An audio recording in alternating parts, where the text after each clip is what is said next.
It's time for a review! Okay, so it's time to do a review for Borderlands Game of the Year Edition Enhanced. Very long name for a game. Golly gosh on that one. I don't know if they were thinking on that. I've played this game before, just as a heads up. I didn't ever beat the game back in the day, but I have played it before. Oh yeah, and don't forget to like, comment, all that stuff, whatevers. So, as per this game, I tried to pick this screen here because I feel it's like the most iconic screen in the game. I mean, everyone who's played the game, even if they haven't finished it, has at least seen this screen, you know, and can probably remember it. As you can see, there is some changes. Like, if I remember correctly, Borderlands 1 didn't have the mini-map. And then there are changes such as the lighting. As you see, the shadows, the textures, everything has kind of gotten a little bit of an upgrade. Better texturing, way better coloring on everything. You know, like, you can really see with the rocks here, everything's kind of been textured more with a darker kind of coloring around it to make it pop more, with also the lighting. A lot of has gone into the bloom, as you can see, which is kind of nice. And I did find a little setting. Why is that to 50 hertz? What the heck? It should be way higher. Get out of here. Where is it? Flare out. So if I turn that off, now you can see, now there's really like no lighting happening there, like whatsoever. So you can see, like, without the flare out, the amount of detail in the distant, you know, linings of everything is pretty nice here. It's definitely, it's kind of taken an old game and kind of polished it to make it kind of get up to today's standards. I mean, look at how much details on this.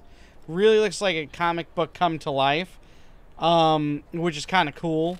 And don't mind, there's a little bit loss of frame rate here, just because I'm recording and streaming at the same time. So pay no mind to that. The game runs really well. So let's put that back on. Now you can see the difference that happens here. Now look at that. You can see how the light's shining over the edges there. Looks really, really nice. Really, it is the lighting. You see the shadowing on the ground. Everything in this has been taken up to the next level. It's so crisp when I'm not recording and streaming at the same time and maxing out my CPU. It looks really smooth. I was definitely getting some frame rate drops here and there, but not crazy amounts. Gotta love the lighting in it, the darkness. There's really a nice, you know, variance of the shadowing, the coloring, you know, fires and stuff really glow in the night. You know, everything is kind of just a step up from before. It really has taken, I believe this game came out on Xbox 360, and I can't remember if it was PlayStation 3 or PlayStation 2, but if I remember correctly, Xbox 360, back in the earlier days. And in comparison to that, I mean, this is really something. The way the fire is, the way everything kind of looks is really, really nice. And for the low cost of this game, it's not that bad of a deal. Like, look at the flames, you know? Look at all that. It's really like something else. This doesn't, you know, this is definitely not Xbox 360 graphics, I'll tell you that. You know, it's definitely a little bit more than that, you know. And even while streaming, recording, running the game in high settings right now, some reason 50 hertz, I don't get that, but hey, what can you do? You know, it's still pretty dang smooth. You know, I'm able to boost around. So, I mean, the game, even though they did add higher definition textures and everything, I mean, look at the lighting of the lights while you're driving. Seeing all the plants start to glow, whereas, like, the ground not so much and everything. Like, they've put a lot of work into all the shading, the textures, the lighting, everything to make this look like an unbelievable game. Let's see if we can... Ah, it shuts off the lights when we get out.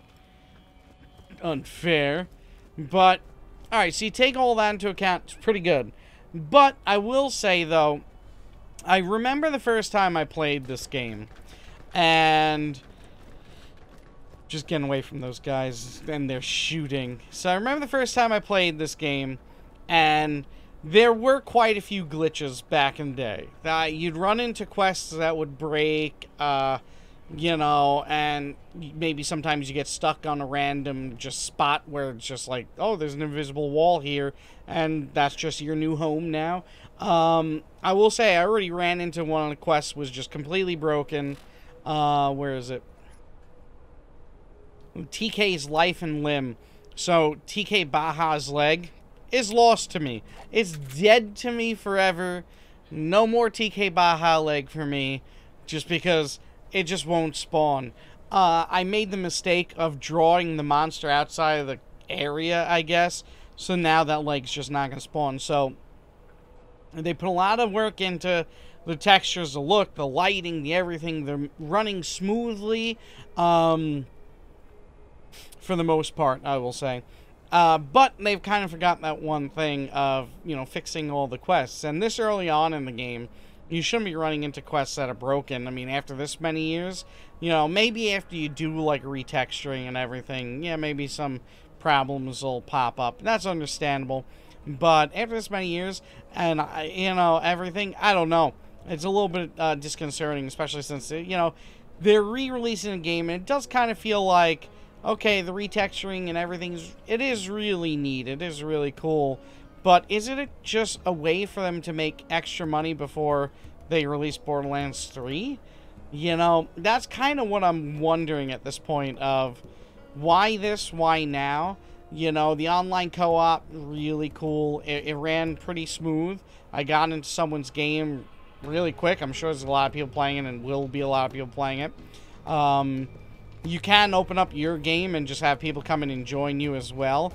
But I didn't see any way to, like, kick players or whatnot. So I have to look further into that to see if that's in it. But I didn't see it. I tried earlier, and then I tried towards the end of the practice here today. But I didn't see any way to do that. So that would be a worry for me of, you know, you're doing your game...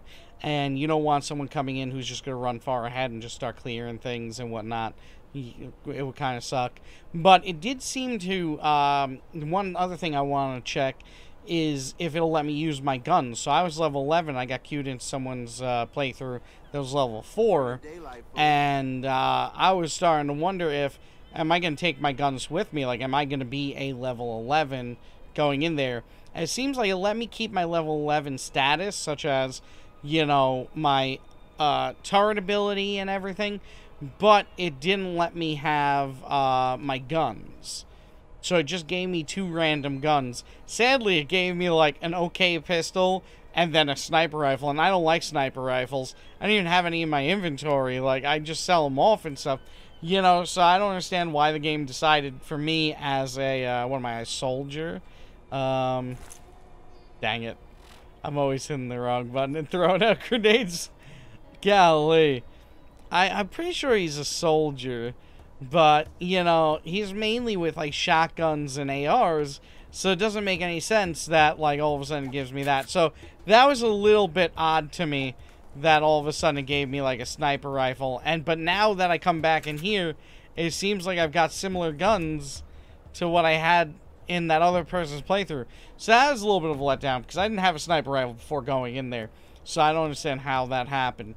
You know, but it's good to know that at least you don't take your guns in a way, unless mine just glitched or something, and you do. Because, you know, I could see it being a little bit like, if you're doing a playthrough, I could see the game being pretty boring if you get in there and, you know, you're level, you know, 4, and then someone level 50 comes in or something, or whatever max level is. I think it's like 65 or something. I don't know. But, you know, someone high level comes in and they're just wiping everything in like one hit.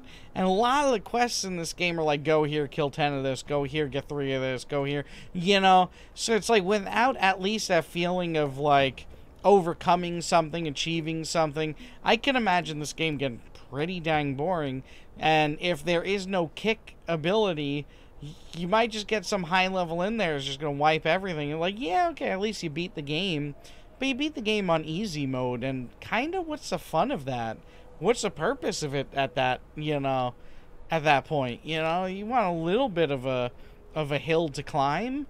That's the beauty of video games. It's the art of the video game maker to make something that's not impossible, but is something that's going to take thought and skills and, fun to overcome. So that's a little bit of a worry for me. But yeah, so like I said, ran into one quest that was broken. Have run into also, like, kind of some spots that are invisible walls.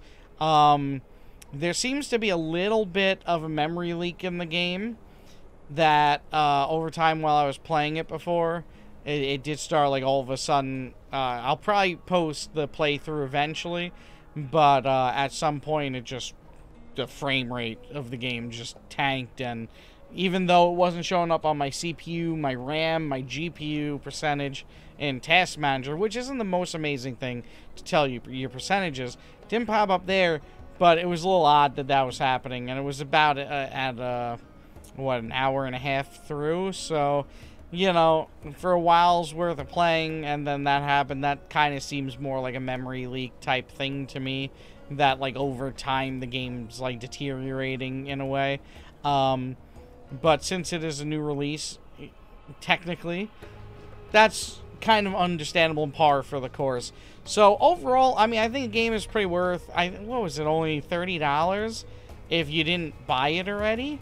So if you already have it, it's so worth at least trying out. I mean, like I said, right now I'm at 75%, 77%, 80% of my processor, because I'm not really moving around. Even when I move around, like 93%. I've got an i7 4790K, and I've got an RTX 2080 with 16 gigs of RAM.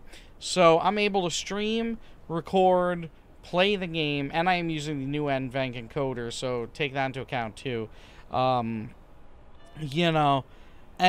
it's handling it all pretty well. I mean, we are losing frame rate in the game. It's definitely not as smooth as it could be. If I probably go out there and fight these guys that are out there, this is going to look very choppy, but, let's go see what happens here.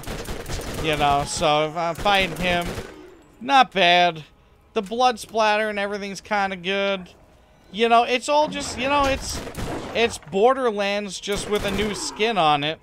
Just an HD skin on Borderlands.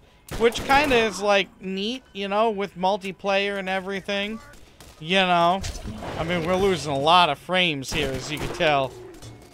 This game, with, the recording and streaming, is just a little bit much, But, if I don't move, then it's not as bad. If I don't move, it's not as bad. But, I mean, look at these lights and these shades here. I mean, the way it's going across, the shadows. Golly, and then the way the red gets brighter and everything, the textures you're seeing on there. And this is on high, this isn't even ultra. And if you're playing on PlayStation or Xbox, you could be playing this in 4K, Like, that's really something special there. I mean, imagine this game in 4K. That'd really be unbelievable, That'd really be unbelievable. So they've done quite a bit here. So for $30 or for free, if you already own it, definitely play it. That's pretty much all I could say in the review. It's me mentioning, a few things I've experienced, things I'm thinking about, because this is live, so it's not like I can do, an uber, super duper in-depth thing. It's just what I'm kind of experiencing live and everything. What up, Rome? Quests are like that. Yeah, Blue Fang. Indeed. That was when I was talking about it. It's going to be a little bit too easy to, if someone's playing with you and stuff, they can get boring. Thank you for the host there. But yes, that's pretty much everything. If anyone watching wants to share what you think too, go ahead. You know what I just realized? If you look into the scope of the gun, you can actually see the world out there. Like, you're seeing what you should see when it gets scoped, I guess. Well, nah. Like, I'm seeing the the windmill, but then I scope, I'm seeing that. I don't think this game is using ray tracing. Nah, this is the new Borderlands, the enhanced edition. See, it should be looking like right there, but now see it's on the sky. I mean, it's interesting though. I don't know if it was using ray tracing, if I would see exactly what I would be scoped into or not. But I have seen water, and it's definitely not mirroring exactly what I should see. But you know, it's some pretty good looking stuff though, still nonetheless. But I think I'll leave it at that. I don't want to go on too long for this review. And yeah, check out the game. You know, try it out. It's free or $30. If you already owned it, it's free. If you know, if you don't own it, it's $30 for, you know, a game that's been definitely worth $20 still, I would say. You know, so new skin and everything, might as well. And I think even the second game, Borderlands 2, is on sale for like $6 or something.